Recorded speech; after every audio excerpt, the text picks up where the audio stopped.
You have a long list of things to deal with. Check dry eye symptoms off with Refresh Relieva PF Extra Lubricant Eye Drops, offering an advanced formula to soothe and hydrate your dry eyes. Refresh Relieva PF Extra includes moisture-locking technology that prevents further irritation and gives you lasting relief. You deserve relief from your dry eye symptoms, and your eyes deserve extra. Find Refresh online or in the eye drop section at all major retailers. FSA and HSA eligible. Hey, folks, and welcome to Typology, the show on which we explore the mystery of the human personality and the human adventure all through the lens of the Enneagram.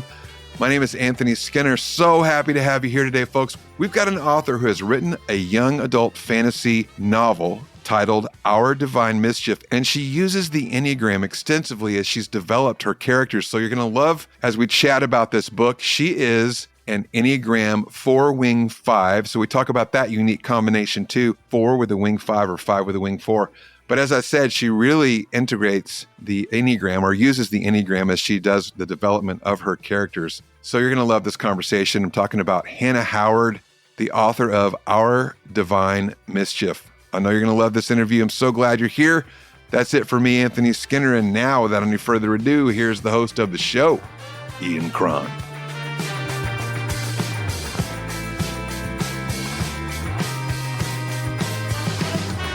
Typology Tribe, welcome back. Drum roll, please, for our new friend, Hanna Howard, Enneagram 4 with a 5 wing. She is a novelist, the author of the amazing book, Our Divine Mischief, as well as Ignite the Sun. Hanna, welcome to Typology. Woo. Thank you. Thank you for having me.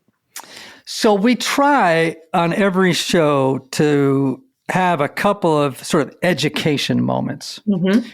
So I want to talk about the difference between a 4 with a 5 wing and a 4 with a 3 wing, because they're pretty distinct. Yeah. So let's just start with you describing 4 with 5 and what your experience of it is like, because it's a very funky combination. Mm-hmm. Yeah. For me, as a 4 with a 5 wing, I think I lean heavily into the 5 when I'm getting excited about a new topic, whether that's research for a book that I'm writing or research for my life. I want to kind of dive down that rabbit hole and dig at it until I'm satisfied. And I don't lean as heavily into the 3 sort of, I see the 3 as being a little bit more social probably than the 5, which obviously is not true for everyone. But that kind of self-promoting, even corner cutting that the 3 has, I wouldn't say is quite as natural to me or what I reach for quite as much as the 5s sitting with and kind of indulging in information or quests for information. Beautiful. So here's just a couple of snippets, and you tell me if this sounds like you. Typically, we call the 4 with a 5 either the philosopher or the bohemian. Mm-hmm. They're quirkier than a 4 with a 5. You're right. Typically, not always, but typically the 4 with a 5 is more introverted than a 4 with a 3. That 3 energy makes that person a little bit more gregarious, a little bit more outgoing, a little bit more self-promotional, right? Mm-hmm. Yeah. The core type, right, as you know, it's all about authenticity, the seeking of uniqueness, originality, very not fixated, but very concerned with their inner experience. And then often grappling with feelings of deficiency, personal deficiency, or longing, right? You actually had a funny quote you were talking about in college. You were reading Shakespeare, and it was kind of a moment when you knew that you were probably a 4. Tell the story. Yeah. So in Twelfth Night, there's a scene where the main character, Viola, is describing to the man she loves a scenario about a woman who is in love, unrequited. And she's sort of hiding the truth from him in this story. But he asks her, did she ever tell her love? And she says, "A blank, my lord. She sat like Patience on a monument, smiling at grief.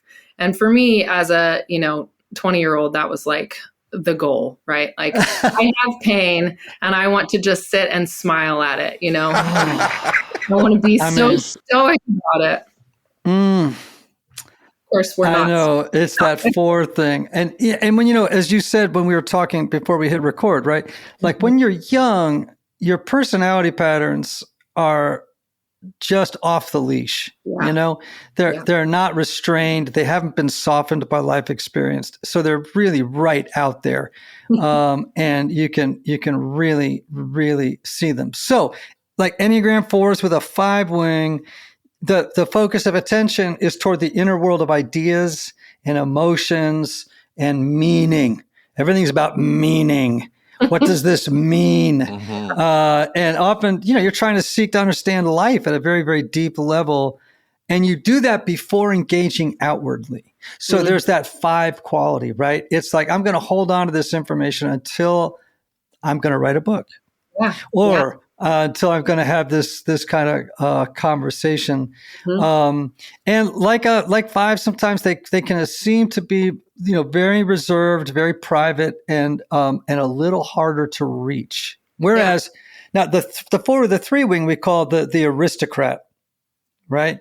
And it adds, that 3 wing just adds a lot of ambition and a lot of adaptability in social situations and a desire for recognition and success. I'm a 4 with a 3 wing. I have a very heavy 3 wing. The older I get, the more 5 wing I get. I'm much more private now. I'm much more solitary. And my wife worries that I'm becoming a bit of a hermit sometimes.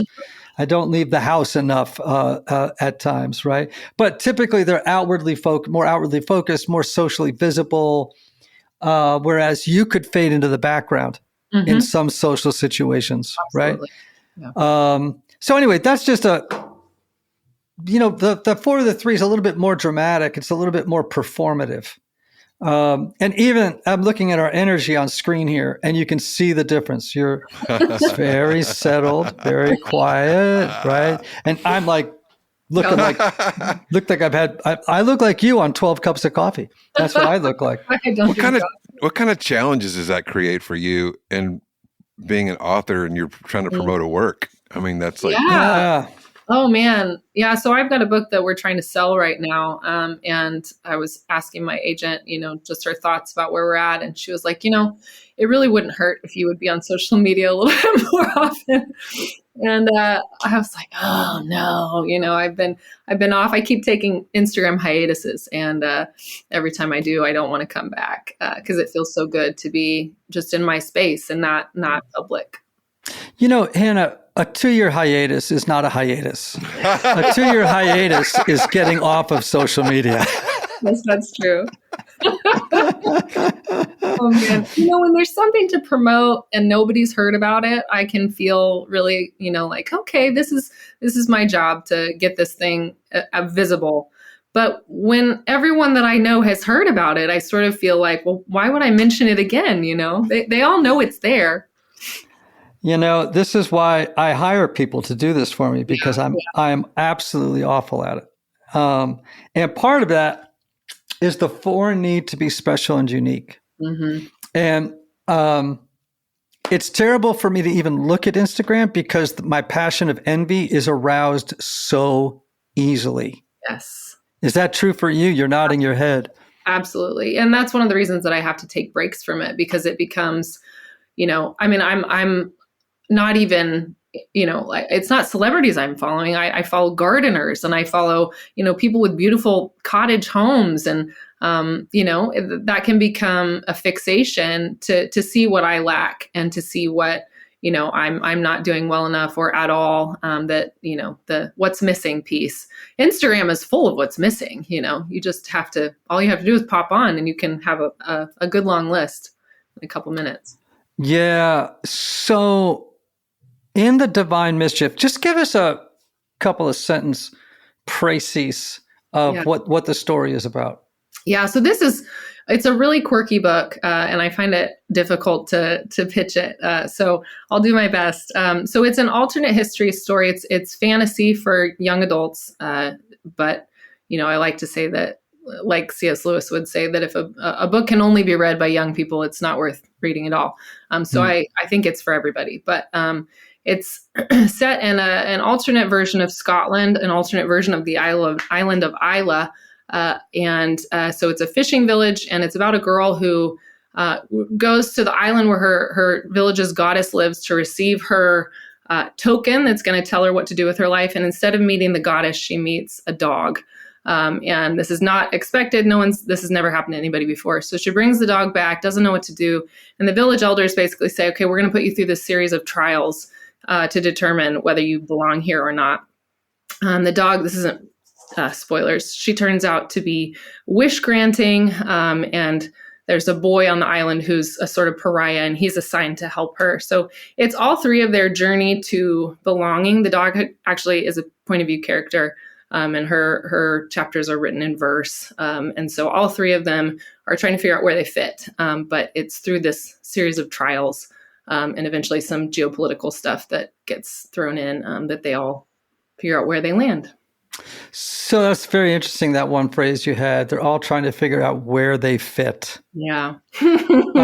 Which feels to me like a description of the quintessential Four's life quest. How is the desire or the longing to fit, how is it getting played out in your fiction as a reflection of what's going on in the reality of your life?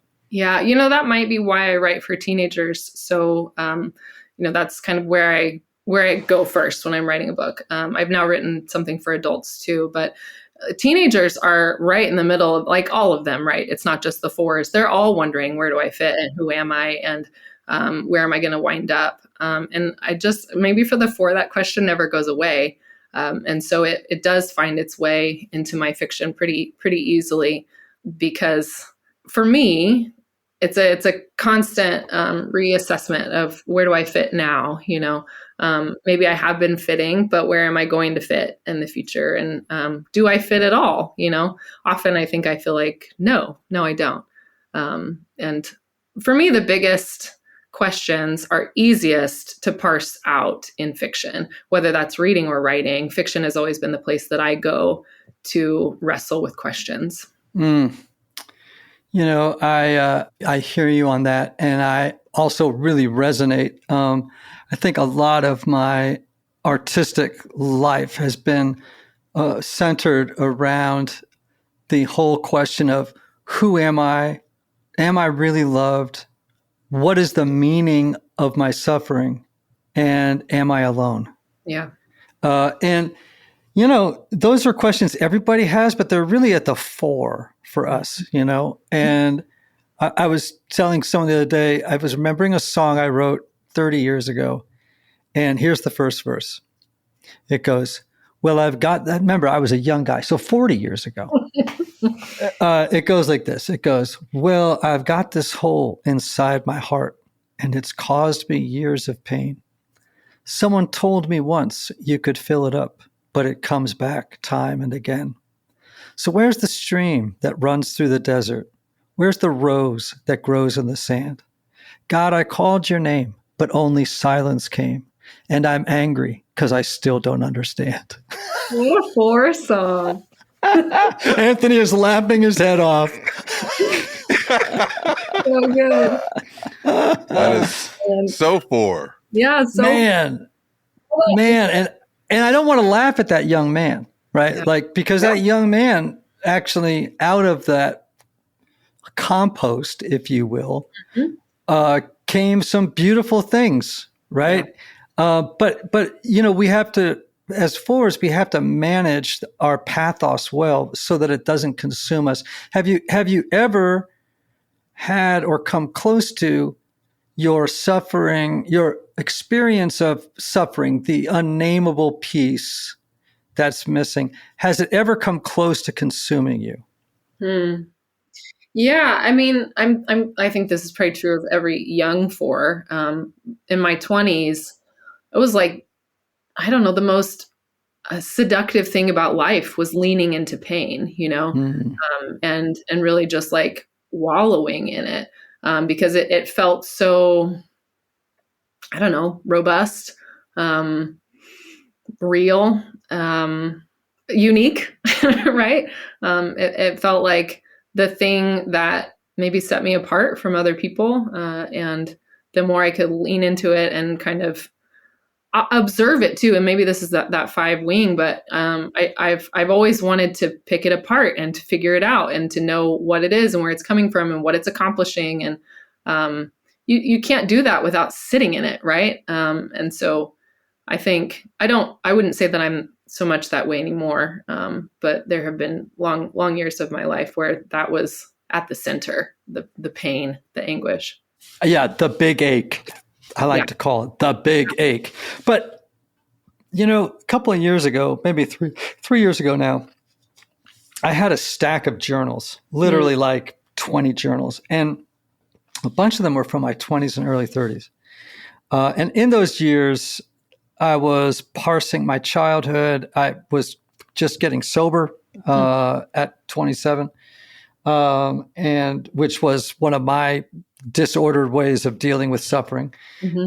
And I decided, based on what I read in them, after a lot of deliberation, I destroyed them, because I just worried that if I died, my kids would get my journals, and I didn't want them to see what I was thinking about in my 20s, because it was pretty dang dim. It was dark, it was dim, it was, gosh, and I read them and I felt just such an ache for that guy. And also just aware of how easily I nearly consumed myself with it, came right to an edge that was really, really unhealthy and not in a good place, So how do you manage the fact that you've got one foot in the heart triad and you've got one foot in the head triad? And that is a great gift and a kind of burden at the same time. Tell me about what it's like, because you're the only type that does this. 5 with 4, 4 with 5. That's why we're so unique. Yes, you're even more unique. So how at the bottom of the Enneagram, there's actually a space between 4 and 5, and it's much larger than any other distance between other types. Really? Yeah. And we call it the abyss. And so there's 4s and 5s sort of stand together on the abyss, but you've got a foot on either side of the abyss, which is quite interesting. A summary of my life. How good do you feel right now, Hanna? We validated, honestly. But also, Ian, when you said that, how do you feel being both, 5 and 4, and really like how unusual that is and how almost like conflicting that is? My first thought was, I don't belong. I don't belong either place, because, and that probably is how I feel about it.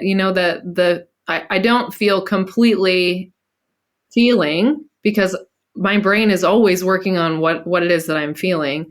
And I don't feel completely thinking, because I can't detach my thoughts from how I feel. And so they're always like looking at each other kind of, but they're always both going, both engines are always firing. Hey, Typology listeners, like you, I strive to know myself better and become a more compassionate and self-aware person, both at home and at work. Now, by far, the Enneagram is the best tool I have found for helping me to realize that in my life. And while taking an Enneagram test to help figure out your type is a great starting point, many tests out there provide content that is difficult to digest on your own, not to mention the fact that many tests are poorly constructed. That's why I've worked hard for the past few years to create a quick and research-backed assessment that provides straightforward insights specific for your type, subtype, and wing, while also being easy to understand. Simply put, my new Typology Institute Enneagram Assessment offers incredibly useful information that you can use immediately to incorporate the genius of the Enneagram into every area of your life. And as a Typology listener, you can take 10% off your assessment when you enter the discount code Typology Podcast on the checkout page. Just visit typologyinstitute.com/assessments to get your results today. So 4 with a 5, 5 with a 4. So like I said, the 5 with a 4 is generally much more socially quirky than the 4 with a 5, right? At the same time, like Merton was probably, some people say a 4 with a 5, others would say 5 with 4. We have the same conversation about Dylan. I think Dylan was a 5 with a 4. But the thing about Merton's writing, for example, is he has this incisive, surgical intellect that is just extraordinary. But underneath it, sort of woven through everything he writes, is this tremendous heart. Yeah. And that's what makes him so compelling. It's like he's just not dealing with you rationally, and he's not just dealing with you emotionally. He's doing it both at the same time. And that must be a great asset to you as a novelist. Yeah, I mean, I probably have a lot of imposter syndrome about like my capacity to do that. That's my desire for sure, because in terms of art that I enjoy the most, I want both. I want it to be deeply thoughtful and deeply emotional. And most of us, when we know what we want from art, feel pretty unequal to the task of doing that ourselves. But that's certainly what I hope to accomplish in what I write, because both of those things they're both first place for me, Exactly. They both are first place for you. And that makes things a little tricky, right? Because you're also torn between wanting emotional depth and detachment at the same time. Yeah. Yeah.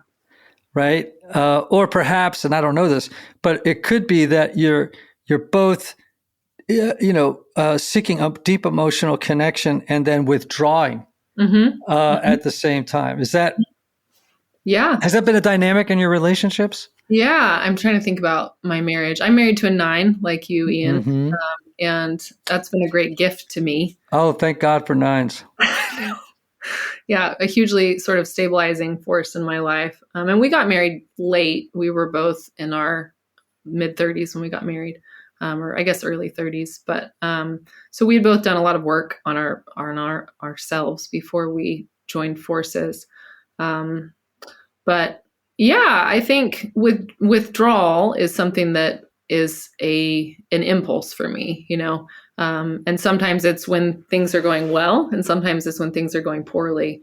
But it feels like a protective measure to maybe even to protect against the kind of like depth of feeling that I both want and want to avoid. Is that the 5 wing that kind of doesn't want the depth of feeling even while I do? Well, I mean, look, it's hard to say. You speak out of your own experience, but I don't think it would be unusual for a 4 with a 5 to want a depth of feeling and connection, of intensity in connection, while at the same time, the 5 wing might make you more, perhaps, how would I say this, ambivalent about it at the same time. So you, again, could have opposing forces at play. And, that if you're, you said you think you're a self-pres 3, which means that you actually have a lot of 3 or 7 qualities, or you're not as, how would I say this? You don't wear suffering on your sleeve as much as a social 4 does. You would be much more stoic. I want to be. It's hard to evaluate what's true about yourself. But when, I've been around people who I would certainly classify as the classic social 4. And I sort of have this like revulsion about it. I don't want to be really visible. I want people to know that I'm suffering, but I don't want it to be because I'm wearing it boldly. I want it to be because someone perceived, Yeah, I think that's a little bit more social. I mean, that's a little bit more self-pres. Yeah. That's a little bit more self-pres. Now, so here's an interesting question you can ask your husband. Anthony, tell me what you think of this question, because it's a question I have posed to a few people lately. And the question is, what's it like to be on the other side of me? And the reason I ask this question is because there are some things happening in my life and I've been wondering to myself, are there things that I am doing unconsciously that are thwarting my ability to have relationships with others? So I've been asking a couple of key people in my life, what's it like to be on the other side of me? Mm. It's a very powerful question. That's good. That's a good one. That's scary. Yeah, it really is. But do you actually know what it's like to be on the other side of you? No, I don't know that I want to find out. Well, but it's actually an amazing question to ask people. Yeah. And if you give them full and utter permission to say what it is, what it's like, it has been really helpful to me. Yeah. And because, there hasn't been any like wild discoveries, but it has confirmed some things and reminded me of a few things I need to work on. Because, part of the goal of my life is I want to connect deeply with people, but I don't know what people experience me. And I'm all to your point, which is like the problem with your personality is it's always with you. Yeah. So how could you know what it's like to be on the other side of you? Yeah. That's a good question. I'm going to take it home. Statement/question. And this kind of goes back to what we were just talking about. So I definitely was more 4 with a 3 early on, for sure. And I'm later in life, I'm definitely 4 with a 5, and just even more so with every year. And when I was younger, I was so much like you, Ian. I still have all these spiral notebooks of just, I couldn't feel enough. And I was just, I loved it. I mean, it was like, I just loved the feelings regardless of how sad or, depressing they might be. And now if I'm listening to a song or I'm watching a movie and it's even just a 3-minute song, sometimes I get so flooded with feelings, I just have to stop it. And I pick it back up and I stop it just because I'm feeling so much. Do either of you deal with that? Hannah, what about you? Yeah. So I have young kids. I have 2-year-old twins and a 5-year-old. And yesterday, my 5-year-old was watching the Puffin Rock movie. I don't know if you guys know what Puffin Rock is. It's a little Irish kids show. Very, very cute and sweet. I love all things Irish, including Irish novels. So keep going. Perfect. So it's a beautiful little show, and they love the show. So there's a movie that came out in Ireland a couple years ago. It's now out. You can rent it on Prime. So he was watching it, and I could feel like emotion come in for me because it was triggering a lot of just like tender feelings about my kids, and I wanted to shut it down because I didn't want to be feeling those things. And I don't know if that's a like getting older and also feeling like you don't have the time and the space right now, like if I was alone in my office and I had a journal and 2 hours in front of me, maybe I would have welcomed it. But at least in that moment, I didn't want to feel it at all. So I don't know, Anthony, if that's like what you've experienced or not, but like you just said, even if it's a good feeling or a tender feeling, it doesn't have to be a bad feeling, but just the feeling so strong, I got to pause. Mm-hmm. Hannah, have you read Susan Cain's book Bittersweet? I have not. Oh, you should read that. That's a book you need to read. Susan's a 4, and she's a very good writer as well. She wrote Quiet, the book Quiet. Okay. But it talks about bittersweet. To your question, Anthony, do you remember? About 8 years ago, we were or 9 years ago, maybe, we were on your back deck. It was a hot summer's day. We just started sitting down and started writing a song together. And I started crying. Do you remember this? I think I do remember that. Yeah. And it got intense. Yes. We were working on this song together, and we had a verse and a kind of a chorus, but it was so deep. And I just went there.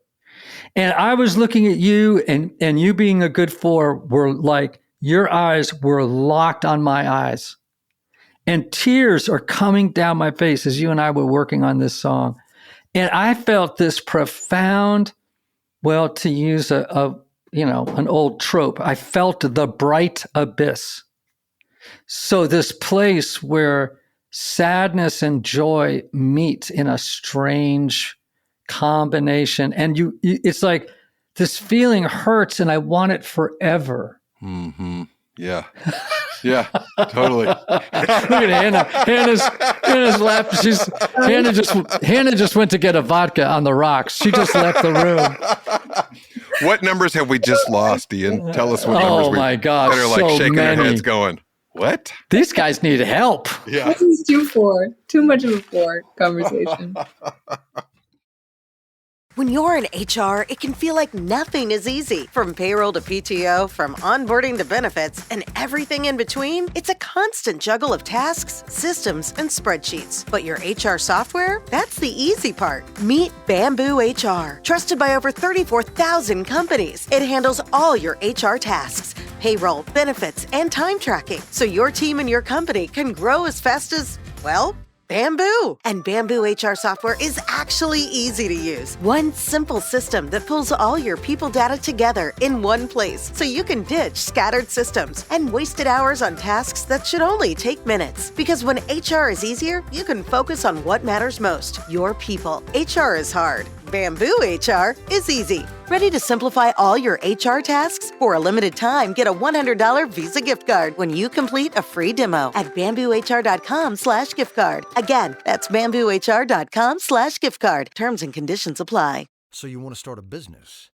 You might think you need a team of people and fancy tech skills, but listen to me when I say you don't. You just need GoDaddy Aero. I'm Walton Goggins, an actor. And I like the sound of starting my own business, Walton Goggins Goggle Glasses. But I couldn't do this on my own. GoDaddy Aero uses AI to create everything you need to grow a business. It'll make you a unique logo. It'll create a custom website. It'll write social posts for you and even set you up with a social media calendar. How cool is that? Well, listen to this. For a limited time, you can get Aero All Access for just $1 a week for 12 weeks. We're talking all the AI power of GoDaddy Aero plus a domain, e-commerce store, payments, professional email, a unified inbox, all for less money than I spend on deep tanning lotion while sunbathing off the Amalfi Coast. You know what that sounds like? A plan. Get started at GoDaddy.com. Terms apply. Hanna, well, listen, I know that you use the Enneagram in terms of character development. I'm very curious about that. Tell me how that worked into the writing of Our Divine Mischief. Yeah. So I came to the Enneagram, I don't know, 10 years ago more. My mother-in-law introduced it to me, and I was in the middle of revising the book that would become Ignite the Sun, which is my debut. So I didn't craft characters in Ignite the Sun with the Enneagram in mind, but kind of went back and typed them later.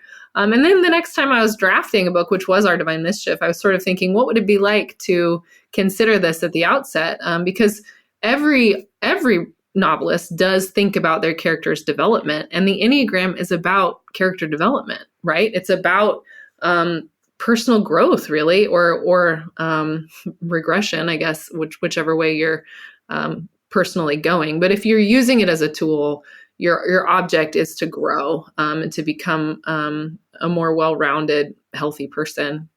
And that's what you want for your characters too. You want to start them out someplace that is not ideal and end them up someplace that is better, that they, have grown. And, the reader goes along on that journey in order to participate in something that they may or may not have experienced themselves. And so I don't know, it sort of feels like a cheat sometimes, like I can go and I can even use subtypes and have this vast array of character types to choose from.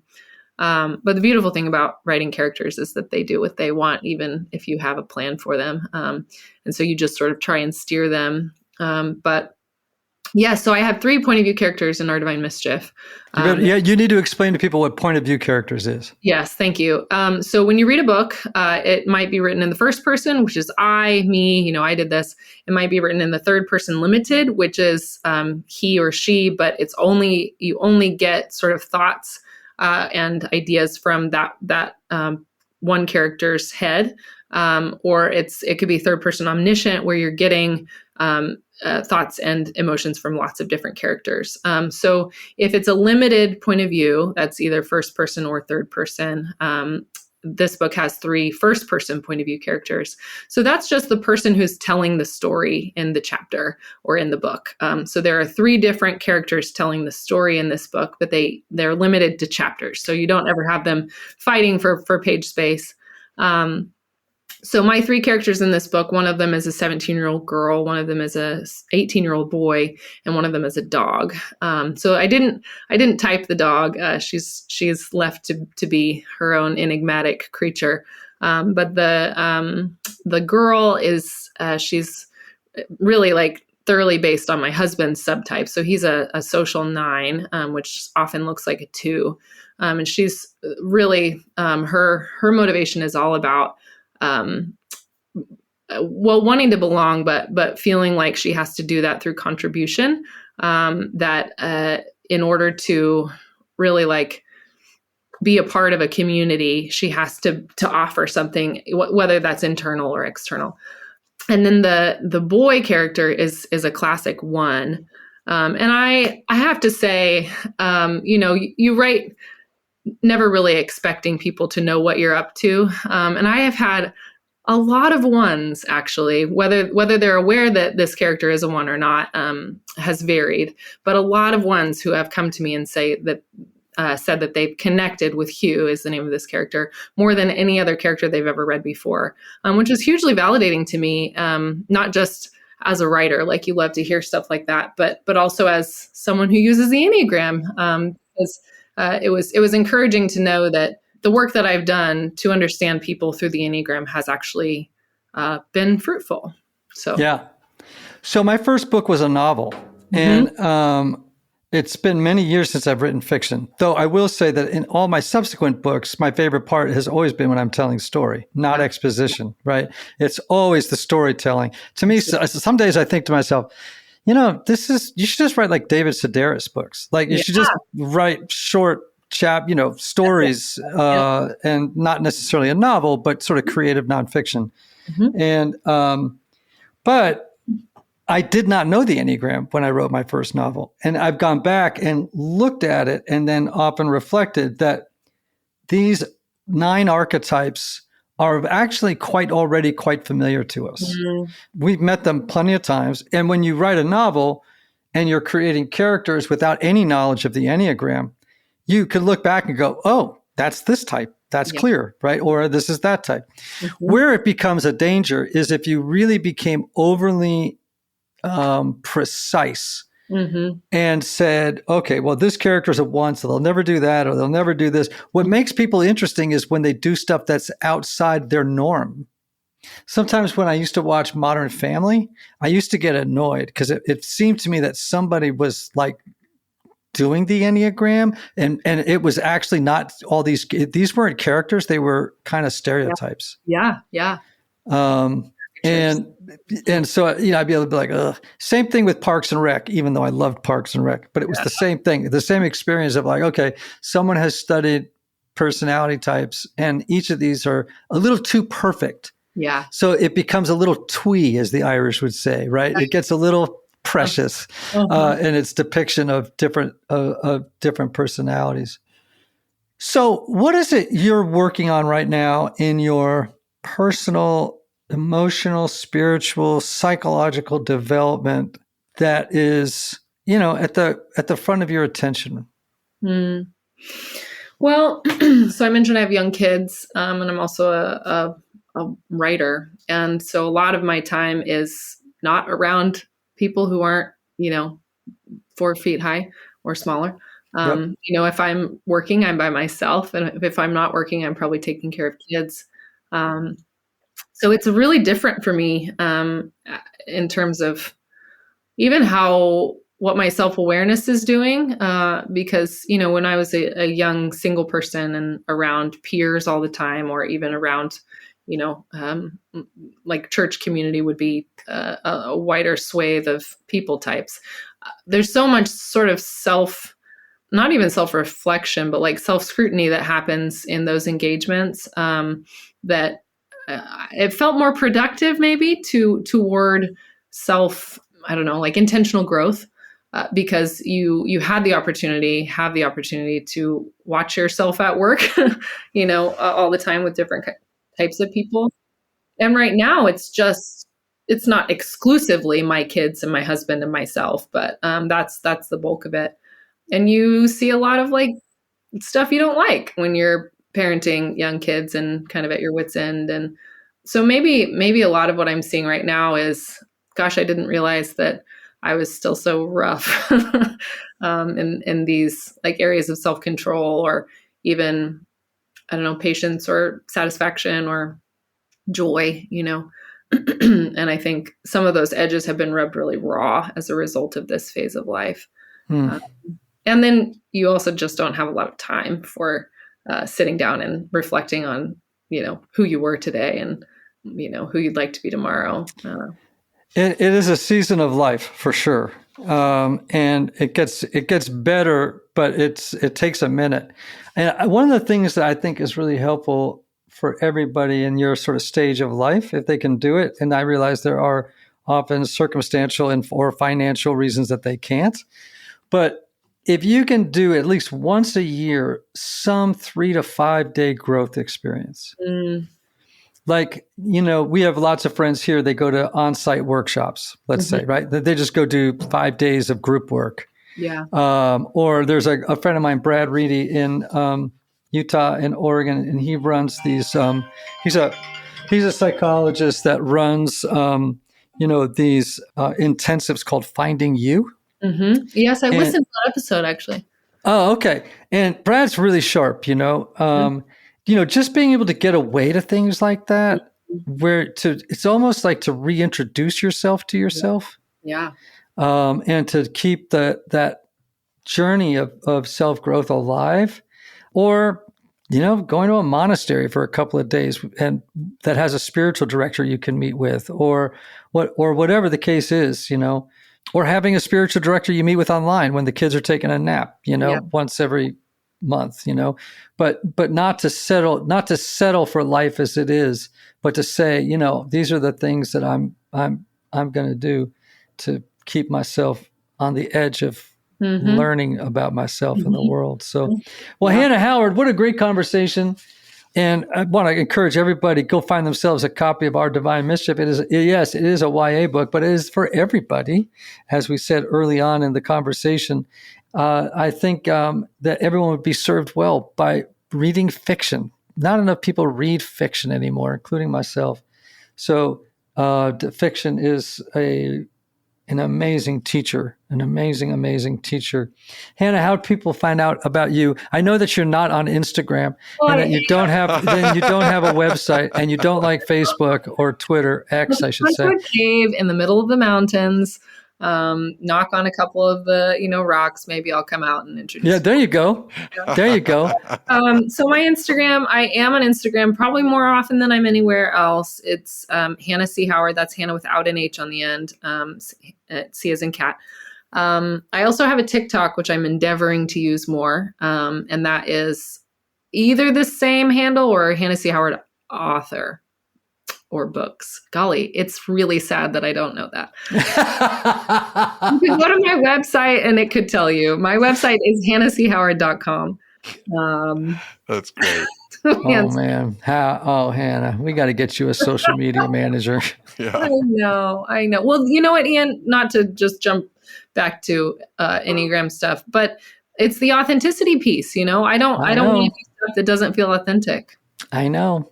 It has done more damage to my career, honestly. I mean, it depends on honestly depends on how you define success in a way, right? But you can ask Anthony, he has watched it. Like, if I had been willing to sell out Yeah. to being the Enneagram shtick guy and making up courses and getting online and doing my stuff, I'd have made a lot of money. Yeah. And the fact of the matter is that every time I tried to be that guy, I literally went into a near depression. Anthony, am I right about this? Look at Anthony Anthony doesn't even want to look at me. He's like, do you know how much money you left on the table? Do you have any idea of how much money you left on the table? Like, all in the name of authenticity. No, the sad part is I could tell him that, but he could tell me the exact same thing about my career in music. So. Yeah. You mean that record you took 14 years to release because it wasn't quite perfect yet? It wasn't the ideal. Absolutely. It would not hit the ideal yet. Yeah. Oh, Anthony, God bless us. We are difficult people. All right. Everybody out there listening, gosh, I hope you've enjoyed this conversation as much as I have. And may you have love. And may you have joy. May you have peace. May you have healing. May you have rest. Can't wait to be with you next time. Bye.